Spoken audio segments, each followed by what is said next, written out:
Lego hacks are amazing, but are you sure you're doing it right? Grab your bricks and check out these genius tricks to take your builds to the next level. Prepare to be blown away.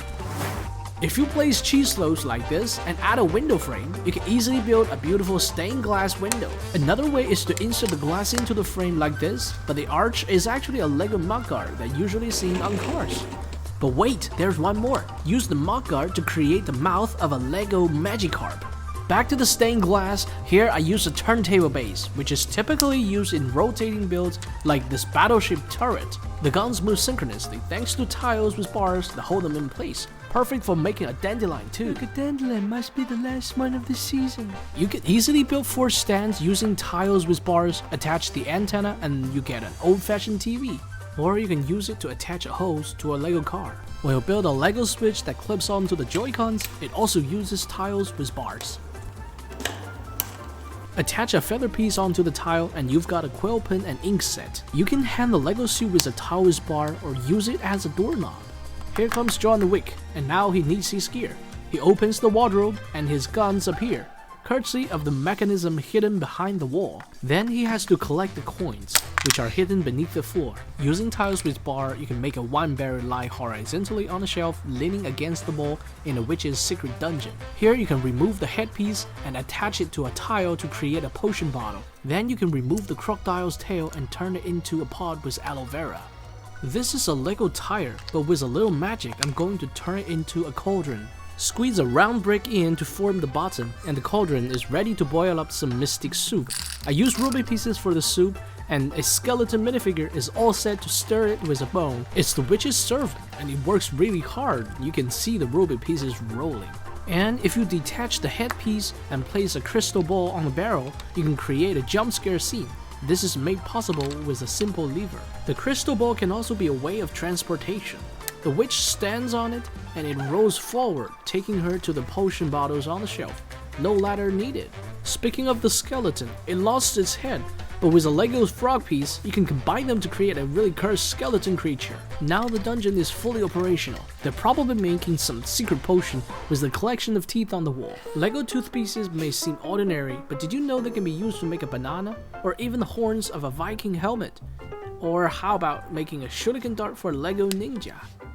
When Batman stands atop the buildings of Gotham, tooth pieces can form gargoyles. And if we increase the number of teeth, we can create a Lego sandworm that swallows anyone nearby, or even the face of a spider monster train. We can use them as eyebrows or turn them into chair legs, and even use a tennis racket for the backrest. Now we are having a big dinner together. Happy Thanksgiving! Another way to build the backrest is using magic wands that aren't detached. They can also make great looking fences. Remove the windows from the witch's dungeon and fold them together. Then take the tops of carrots and place them in the holes like this. Finally, they come together to form a beautiful flower bed. But on the bench nearby sat a skeleton dude. He was sad, picking petals, for his love letter had been rejected.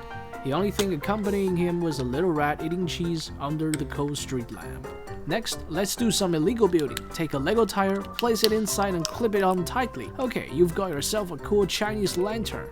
Now let's get a bit brutal. Remove Venom's tongue. But here's the fun part. Clip it onto the lantern and you've got a festive scene to welcome the new year. How about some more illegal buildings? Take a Lego suitcase and use it to connect bricks facing opposite directions. Now you've got yourself a desk.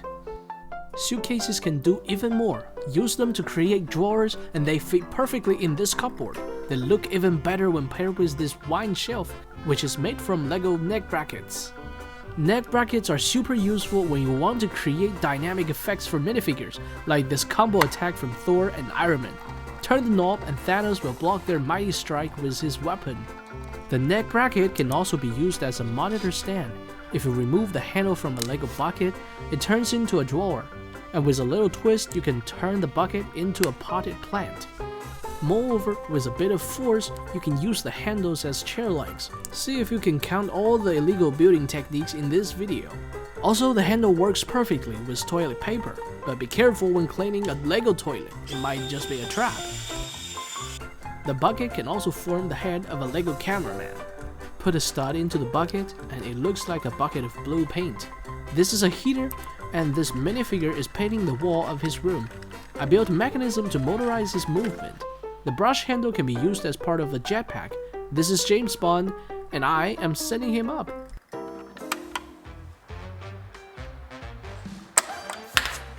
Behind the minifigure is a mini AT-AT, one of my favorites. Its head is made from a roller skate piece. Normally, minifigures wear these on their feet, but they have a ton of amazing functions.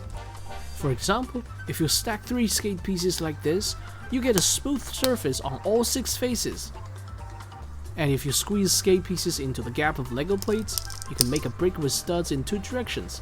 Then if you stack 3 skate pieces, they make up to a fancy alien pistol. Skate pieces can be used in Lego cars. Look carefully, you'll see it's a door handle. In another mini-sized model, the skate piece is the front wheels of the Hogwarts Express. This is a mini-sized duck toy, which is the earliest Lego toy, and it was made of wood. We're building a woodworking shop. Here's a hand plane, and here is a screwdriver, but we're using it to make a benchtop drill. Add a piece of wood and move it right into the workshop. Now let's get the minifigure to work. I've added a mechanism to motorize him so he can actually saw the wood. As we all know, brown Lego pieces are quite brittle, but that's exactly why they're perfect for making sawdust. By the way, the hand plane is made using a handlebar and a stud shooter piece, which you can find in all kinds of Lego sets like this Clone Trooper speeder bike. I motorized it, and it has 2 stud shooters. For more Lego hacks, subscribe and comment below.